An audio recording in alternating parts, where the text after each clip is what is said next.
because they're in the Intuit Dome next season and it's the first season and they're going to want to win and make the playoffs. It would not surprise me at all if the Clippers make a trade, or try to see what's out there.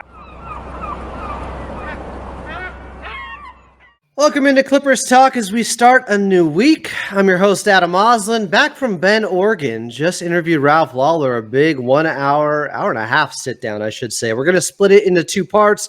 It'll probably be out sometime in the next week because we had 3 camera angles. Want to do it right for the legend Ralph Lawler, but that interview took place this past weekend, and hopefully we'll be dropping here on the Clippers Talk YouTube channel in about 7 days here. Speaking of 7 days, and this is not about the ring, you don't have to be scared or anything like that old movie, but I just mentioned someone being legendary, and I have another one for you today. Joining me here on Clippers Talk is a friend. We have crossed paths many times pre-game, back then at Staples Center and Crypto.com. Upcoming, it'll be at Intuit Dome. But it is Ohm Youngmisuk from ESPN, NBA reporter, and your Clippers reporter. You hear him on with Zach Lowe all the time. You see him on formerly the evil 4-letter. I'm not going to call it that now. Now it's the benevolent, magnanimous 4-letter ESPN because Ohm is joining me here on Clippers Talk. Ohm, my friend, how we doing? What's going on? Is that a Teenage Mutant Ninja Turtle frame picture I see behind you? You know it. It's from Turtles 3, the Manhattan Project from NES back in the day. Yeah, okay. I just love the artwork. I'm an old school, geeky, nerdy type guy, and I'm getting nostalgic. You need a little more behind you there. What I need is less of the messed up wall here. I got to repaint this thing because my chair's rubbed up against the wall so many times that it's taken off some of the paint. A little bit embarrassing. Ohm's got me when it comes to the background game for sure right now with the shoes, with MJ and Scottie Pippen. If you're watching on the YouTube side, Jabba the Hutt back there. I don't know if that's a Rocky or is that First Blood? Who is that? Is that Stallone? You talking about this? Yeah. That's Ricky the Dragon Steamboat. Oh, okay. Yeah, a little macho man on the other side. So I like it. I liked your article. I've referenced it a million times on this show. You had the scoop of the summer talking about Coach Lue being with Team USA and also Jeff Van Gundy and the situation with Kawhi Leonard not being able to finish out the campaign with Team USA this summer. So I wanted to start with this because the quote from Coach Lue, I believe, was, "I can't wait to prove everyone wrong," pertaining to Paul George leaving the team and how things are going to be different. And it sounds like it has lit a fire underneath him. But it's one thing to read it. It's another thing to hear him say it or be in the room with him when he does. Just what type of energy is Coach Lue on right now? Because I got hyped when I saw that quote. I mean, look, he's motivated. I think if the one thing about Ty Lue, and I thought we saw this a couple seasons ago when Kawhi was out for the year, and then Paul George only played 30 games, they still made it to the play-in game, and then they had a little bad luck where Paul, I think, ended up being he had COVID, so he couldn't play in that play-in. But that season, I thought was some of Ty Lue's best work. He had a scrappy bunch with Luke Kennard, Reggie Jackson, Eric Bledsoe, if you remember that group, and they won games that they just probably had no business winning or shouldn't have been in. They were scrappy. They were competitive. I think Ty, you present him something and you challenge him, he's going to take it full on and try to prove everybody wrong. And I think he's heard that a lot of people are basically counting the Clippers out that Paul George is gone. And they're basically saying, oh, they're not going to be a playoff team or they're going to struggle to make the playoffs. Ty's heard everything, and I think he wants to prove people wrong. And I told him, I feel like some of his best coaching is often when he's able to do more with less. And I think he's going to have to do that this year. I think they're going to win a lot of games in the low 100s. I think it's going to be a defensive battle. And I think one of the things that, the Clippers did as far as their best addition probably of the offseason is Jeff Van Gundy. I mean, Jeff Van Gundy has been a coach that every team has wanted for a very long time. Now, there could be some bumps along the road for sure, especially some growing pains because, Jeff hasn't been on an NBA sideline, I think, in like 16 years. Yes, he has been the lead analyst on ESPN for a very long time. So he has to stay on top of it. And I'm sure he watches film and he coached with Team USA, certainly the team that got them to qualify for everything, and he was helping G Leaguers at the Team USA level. He was a pretty huge critical component for Team USA. But I think, him coming in, they've kind of built this roster where they have a lot of scrappy defenders, guys who really are going to put defense first. They're going to they have something to prove, maybe a chip on their shoulder. I think Jeff and Ty are going to be able to do a lot with that roster, but to remain competitive, it's just going to be, to me, in my mind, will they have enough offense? Yeah, I'm with you there, especially shot creators. It just seems like, they don't have as many talented guys that can get easy buckets for themselves. We'll see how that develops. But you mentioned the defensive identity they're starting to build, and I agree with you. As soon as they put out that statement regarding Paul George and how they were no longer in contract negotiations, and they went out the first day of free agency and brought in Derrick Jones Jr., you knew they were leaning in a different direction. And then Chris Dunn comes in, Nicholas Batum comes back. You mentioned Jeff Van Gundy, though, being out of the head coaching game, assistant coaching game in the NBA for so long. Why do you think the Clippers was the right situation for him to come back in this role? I think Jeff, I'll give you, I don't want to give away how old I am, but I will. Jeff Van Gundy was my first NBA coach that I covered in the NBA I was the backup Knicks writer behind Frank Isola at the New York Daily News in 1997. And Van Gundy was coaching the Knicks. And so one thing about Van Gundy is he is very respectful of other coaches. And I don't think he wanted to go to any situation where he would be seen as a threat to that head coach. So I think one thing, Ty Lue had just signed a 5-year extension. I think he has a good relationship with Ty Lue, not only through USA Basketball, but he coached Ty Lue for half a season in Houston. His brother coached Ty Lue in Orlando, Stan Van Gundy. So and Ty Lue's close with Tom Thibodeau, another guy from the Van Gundy tree. So they know each other well. And then also Jeff Van Gundy has a very good relationship with Lawrence Frank. Lawrence Frank was an assistant coach with the Nets back in the early 2000s. I also covered Lawrence when he was head coach of the New Jersey Nets, but they were in the same area. I mean, Lawrence grew up in Teaneck, New Jersey. So he's run into Jeff Van Gundy numerous times and has known him now for, over 25 years. I think there's a relationship there that made him feel comfortable. And for Jeff, he also grew up in California. And so I think that's also a place where until he was like maybe 16 or 17 or right before he went to college. So I think a lot of those factors right there, and I'm sure the Clippers probably paid him well too, I think all of those things probably were appealing to Jeff. And also, I think when he was with Boston this past year, he kind of got to see a championship roster, a championship organization, what it takes to win a championship in this day and age. I think that also helped him. And so the Clippers probably were a good place for him to transition back into the NBA. How do you think, because obviously you mentioned it there, the game has changed a little bit, but he's been on top of it, whether he's been an analyst or with Boston last season and working with Team USA over the years. How do you think more of, because he was known to have some fire and brimstone behind his coaching tactics, how do you think that plays in today's NBA, even as just the lead assistant now with the Clippers? Let me tell you something, Clipper fans. Okay, if you think Ty Lue is competitive, Jeff Van Gundy is just as competitive. I witnessed live when Jeff Van Gundy was hanging on Alonzo Mourning's leg. The thing is that, Jeff Van Gundy is the first guy to protect his team. He stands, basically 5'8", 5'9", probably weighs like 180 pounds, and he's not afraid. I've seen Jeff Van Gundy get into fights where he's not the guy trying to fight. He's the guy trying to break things up. But I've seen him take punches. He got in between Marcus Camby and Jalen Rose during one fight. And I think Marcus Camby missed and hit like Dick Bavetta, the longtime referee. But Jeff was right there in the middle of it. And I think Jeff caught like a fist to the eye and had a black eye for a minute. He's not afraid to get in there and basically be in the fight, whether it's like, physically or mentally. I think that's the type of guy you want on your team. The thing about Jeff Van Gundy is, and I talked to Ty Lue and Jeff about this, is that both of them are built pretty similar in the sense that they don't sleep. They watch a lot of film. They think about basketball nonstop.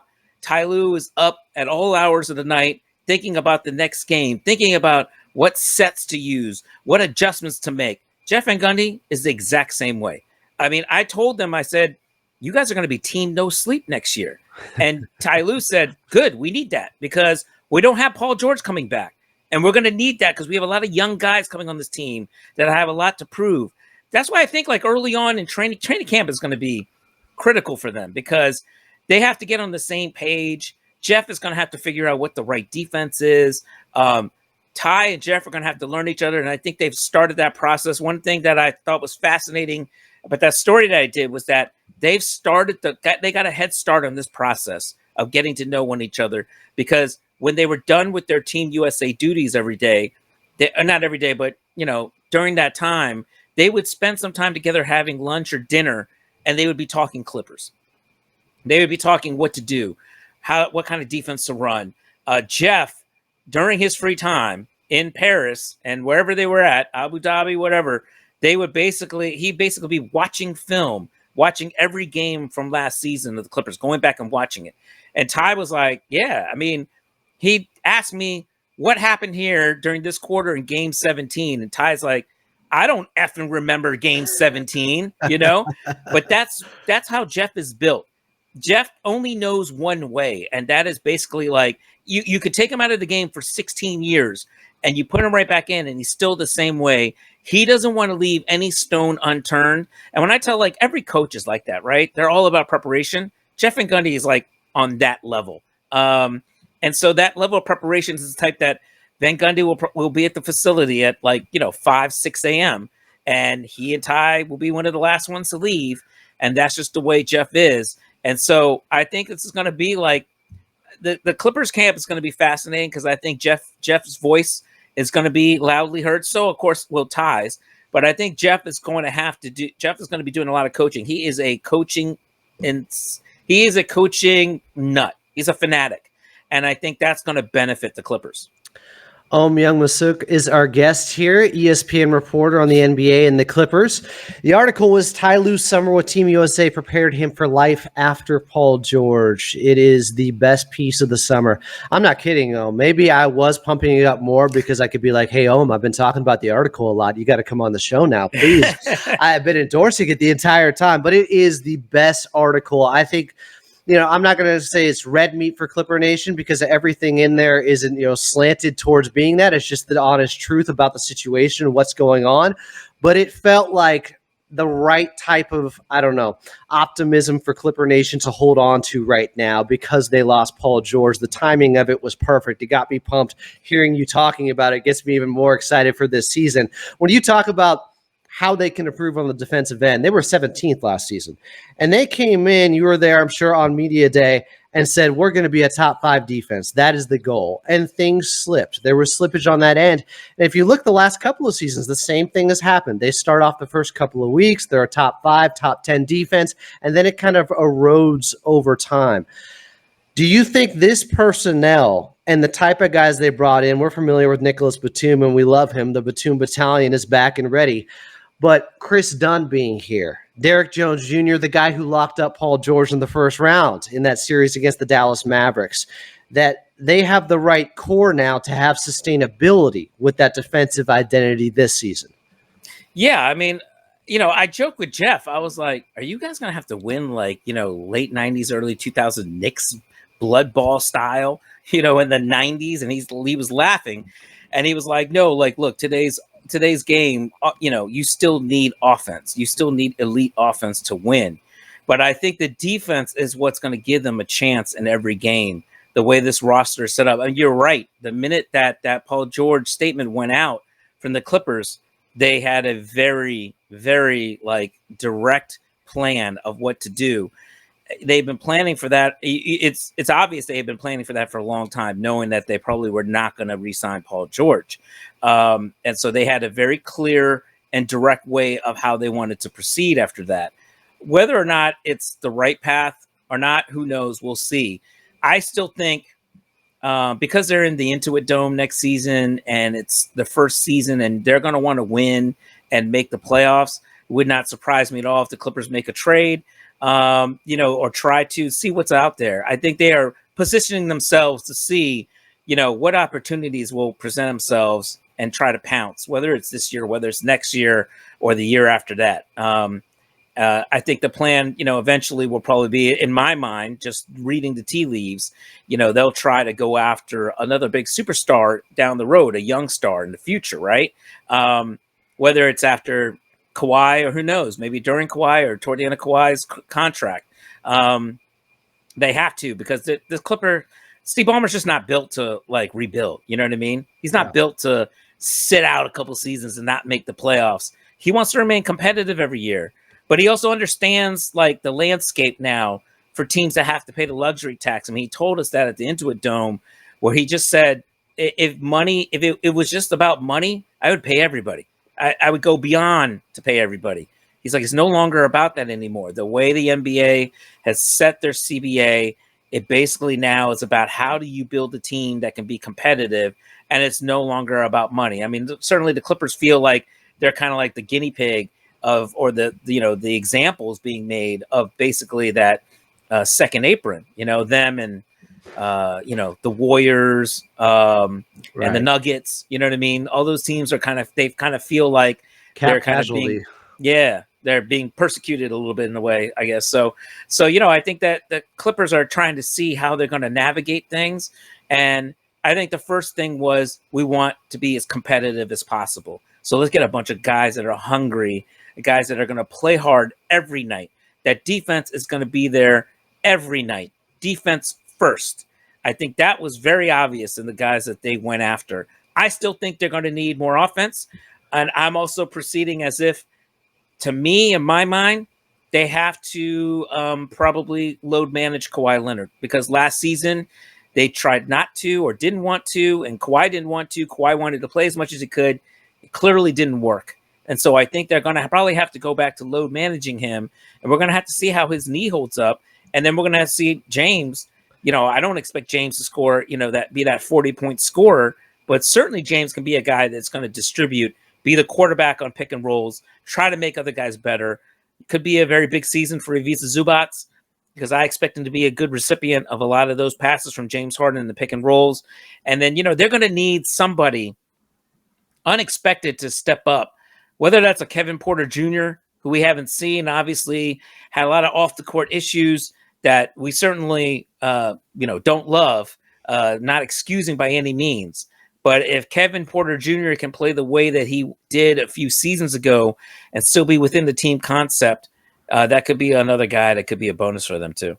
Have you heard anything with your reporting on whether or not the league's obviously looking into the incidences, if he will be available to start the season, or do you expect him to be suspended at some point? Because it sounds like many are, you mentioned reading the tea leaves earlier, looking at a situation with him where he could miss a chunk of the year. Yeah, I'm not sure. I'm sure the team, the NBA takes its time when it comes to stuff like that, to be as thorough. So I don't know what they're going to do. Usually they wait to see how things shake out legally as well. And then they interview as many people as possible. So I'm not sure where the NBA is leaning on that.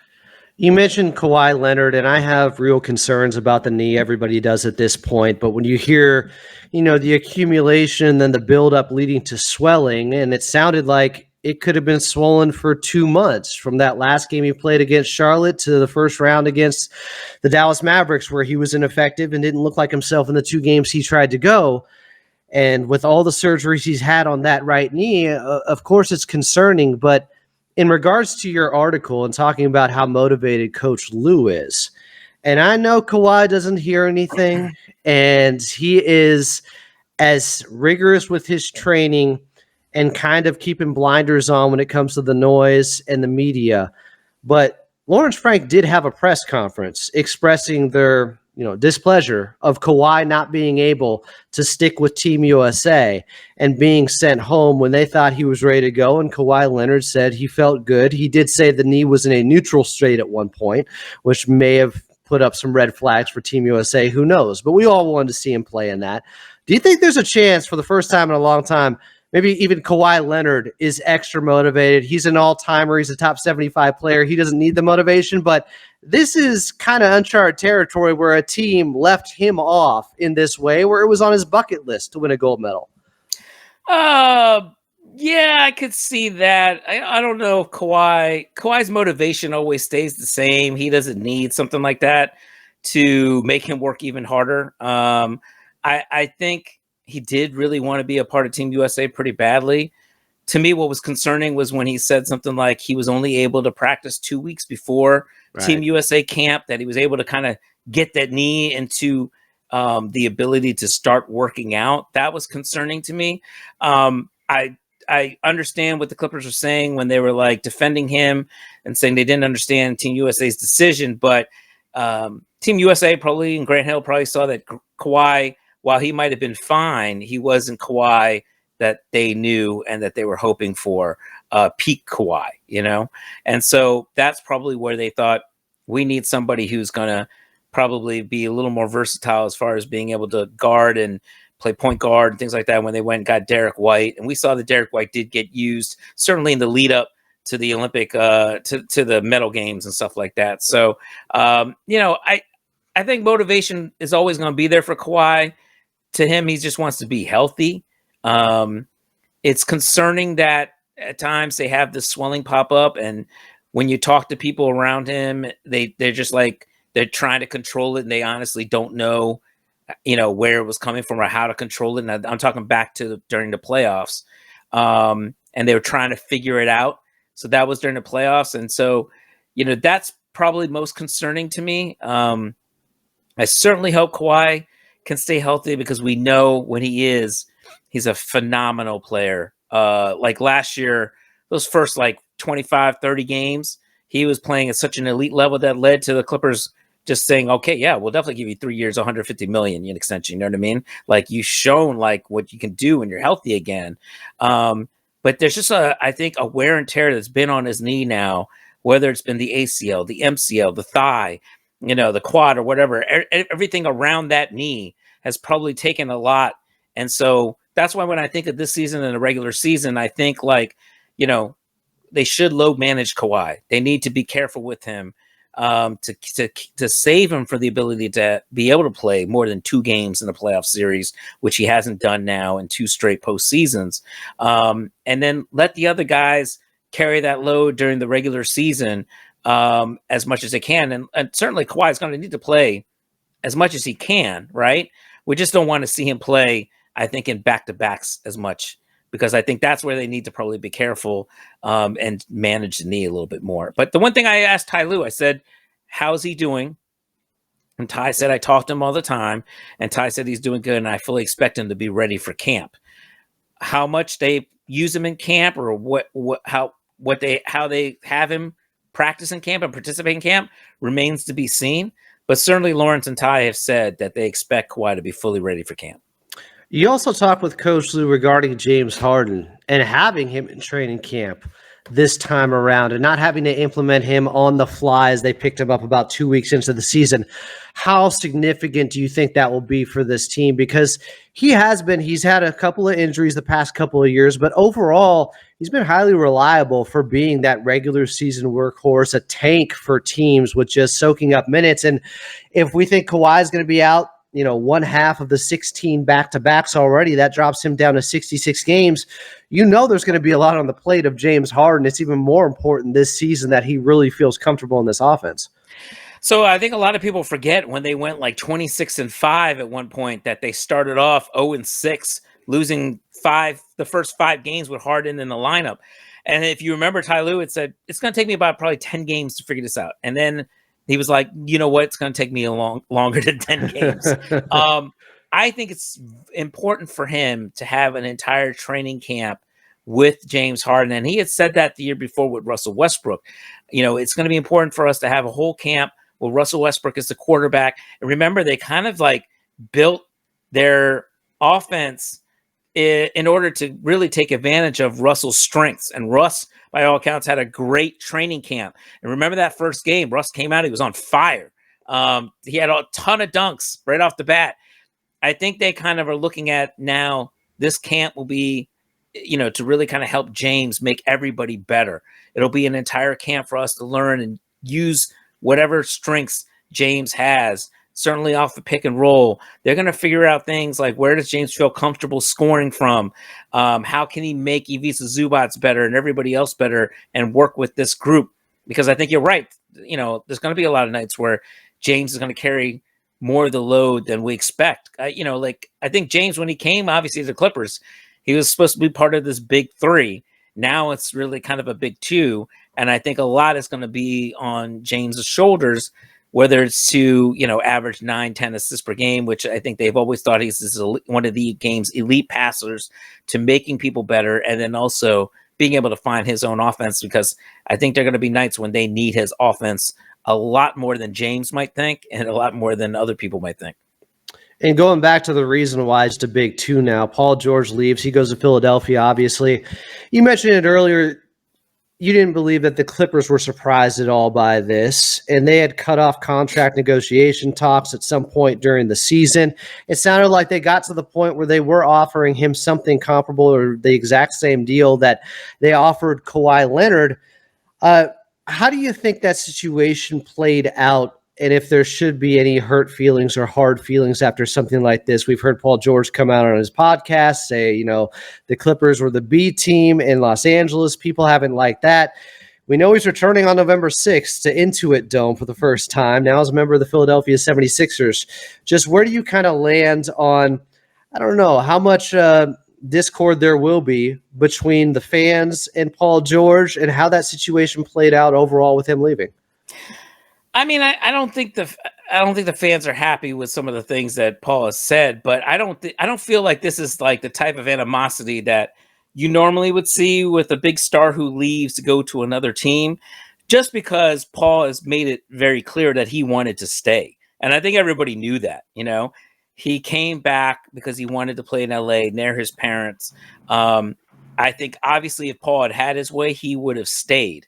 And he kind of made it clear that it wasn't necessarily about getting 4 years and $212 million. He would have stayed for 3 years, $150 million, had he been offered that with what Kawhi got, And I think he was expecting to get the same thing as Kawhi around the same time, and it didn't happen. And so I think for him, that's where it started to become like, there a little saltiness probably came in there and into that process, because he didn't want to talk about his contract for the most part for the last several months of the season. He didn't even want to if you asked it, he just basically shut down. So I think that's the only maybe animosity that's there. But to me, I think probably Paul has moved on to Philadelphia. I think before he comes back, I wouldn't be surprised. It's Paul George. He's a guy that is very open to saying whatever he feels. I'm sure there's going to be reporters that ask him before he returns for that first game, what did you feel about this? And maybe he'll say something. I think Clipper fans, though, really should show him some love, because Paul George came and I will never forget that run to the Western Conference Finals. And what Paul George and Reggie Jackson did that season, at that postseason when Kawhi Leonard went down, to me, should be something that should be cherished and remembered for a long time. I understand that Clipper fans may have been frustrated with Paul in the playoffs, especially last year in that first round series against Dallas, and maybe being hurt more than he would have liked and not really getting the Clippers back to that level. But they did make it to one Western Conference Finals, and Paul George was a huge part of that. And so I feel like in the end, they should give him more cheers than boos, because he did want to be here. He did want to be a Clipper. He wanted to remain a Clipper. It just didn't work out that way. So just to follow up, your understanding of the situation was he wasn't offered the same as Kawhi. That led to some bitterness. Therefore, when he got the exact same contract as Kawhi, which he did admit to on Podcast P, then he said, okay, now we're in the ballpark. I was like, well, is this what you wanted, or you wanted then more than that? Obviously, there was the $200 million contract waiting for him in Philly. But I'm just trying to get a little bit of clarity on exactly some of the terms and some of the details that could have been out there. Obviously, him and his agent haven't given those, but it was a little bit murky when he said they only offered me $60 million. And everybody said, well, that's a crazy lowball offer. But that was on top of him opting into the $50 million for the last year of the original extension. So just, I guess, was it in your mind, Paul George not feeling like he was appreciated as much as Kawhi Leonard? Yeah, I think that's how Paul felt. I think if you go by what Paul said, and Paul usually is a pretty honest guy. Paul was saying basically on his podcast, had they offered me the same that they gave Kawhi at the same time back in January, 3 for 150, I would have taken it. That's what I wanted. Whatever you were giving Kawhi, let's just keep it equal.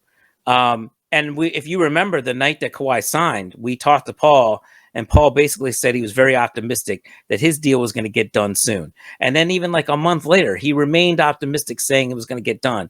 But really, I think what he had said on his podcast was they did not offer him the 3-year 150 at the same time that they gave it to Kawhi. And it was like a slow buildup to that point, which I think annoyed him because he, this entire time prior to that, had always been treated as equals to Kawhi. Yes, he did say, I'm the clear number 2 or whatever, and Kawhi is the number 1 option. And I'm sure that was brought up in contract negotiations. But I think like Paul had always felt like as long, we're equals, we're the 2 superstars on this team. We came in together and we had always been paid the same. And I think once the contract negotiations started showing that they were going to slowly come up to that, I think that started to probably annoy him.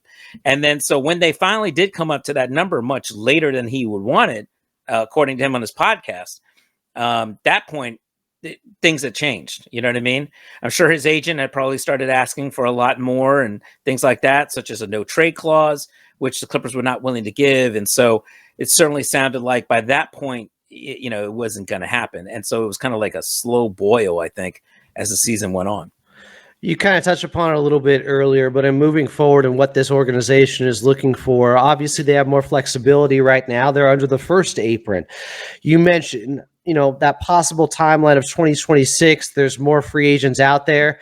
If they made a move earlier than that, are there names that could interest the Clippers currently? Zach LaVine's been brought up a lot. Brandon Ingram.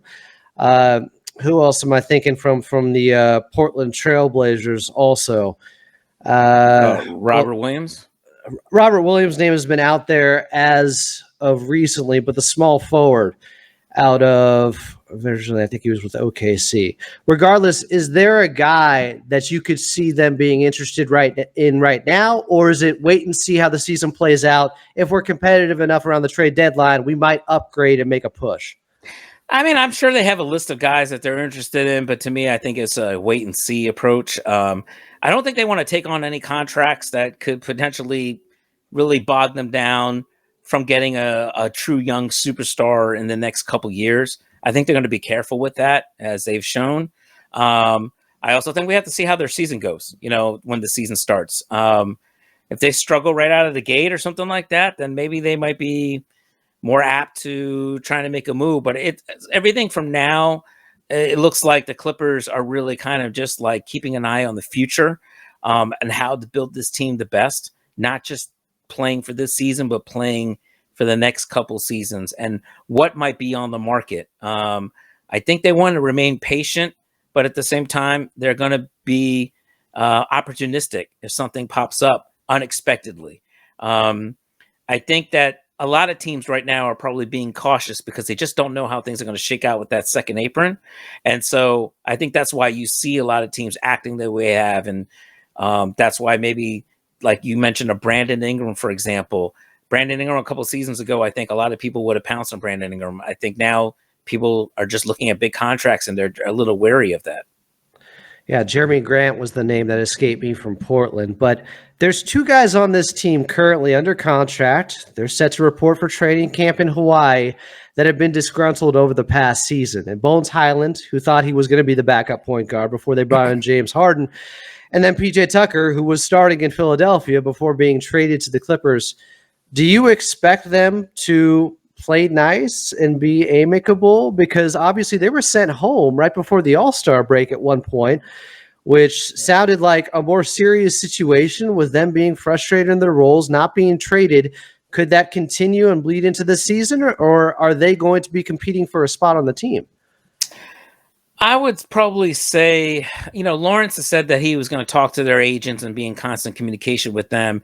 And if there's another opportunity that presents itself for them and the Clippers, they would look into it. And I don't think doesn't sound like there's been takers or anything that the Clippers are open to doing.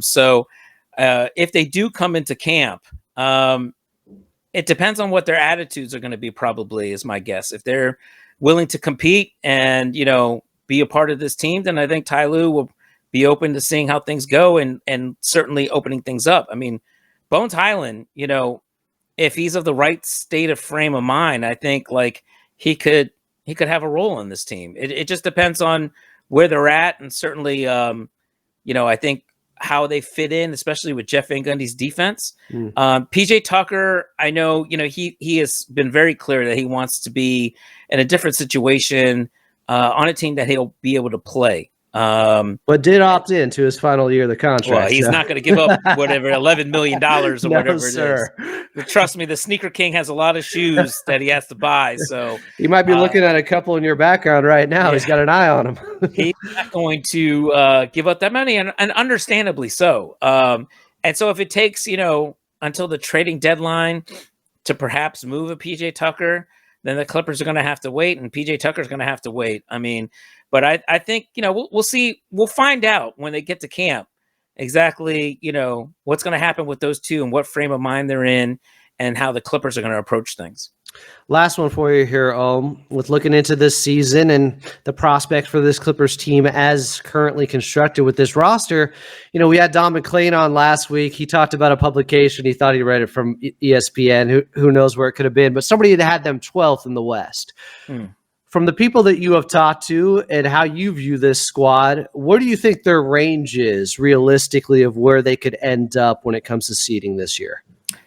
I think they could, at best, be in the 5-6 range to probably play in or just outside play-in.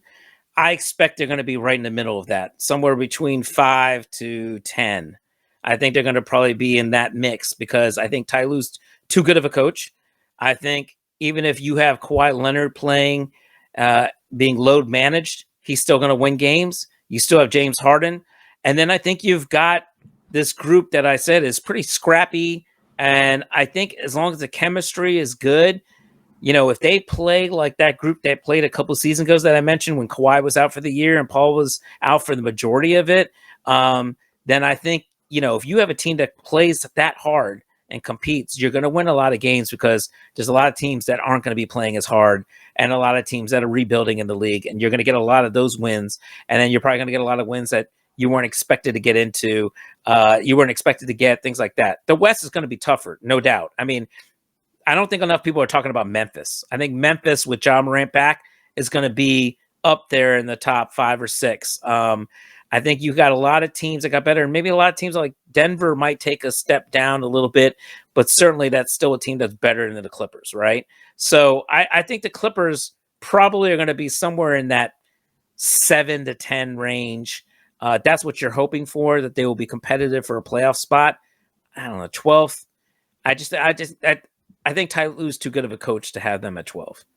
Yeah, I agree with you. That team in the 21-22 season that was ravaged by injuries still ended up with a winning record. They were a top 10 defense. Yeah. I don't know if 42-40 gets them. I have to look this up last year, what the playing record was.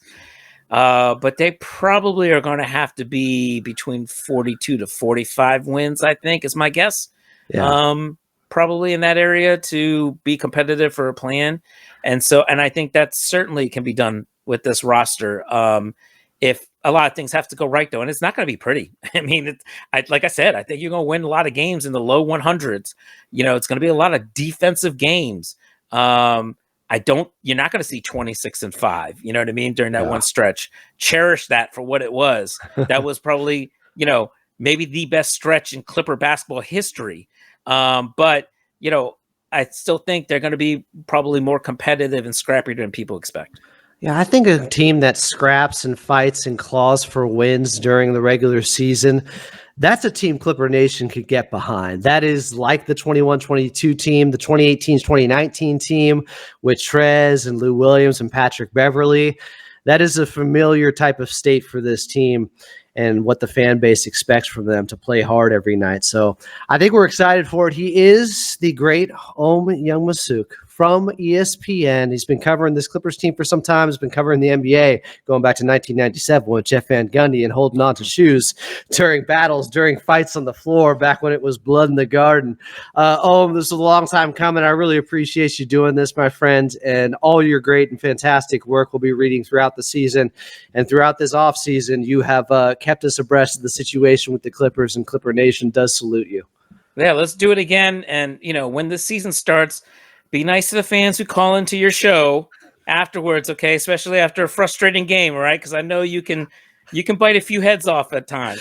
Clearly, you're a listener. It's one guy, Sean in Inglewood, okay? He gets me every time. No, I will do my best, Ohm. I appreciate it. The kind words and for coming on. For Ohm Youngmisuk, I'm Adam Osland. This has been another edition of Clippers Talk.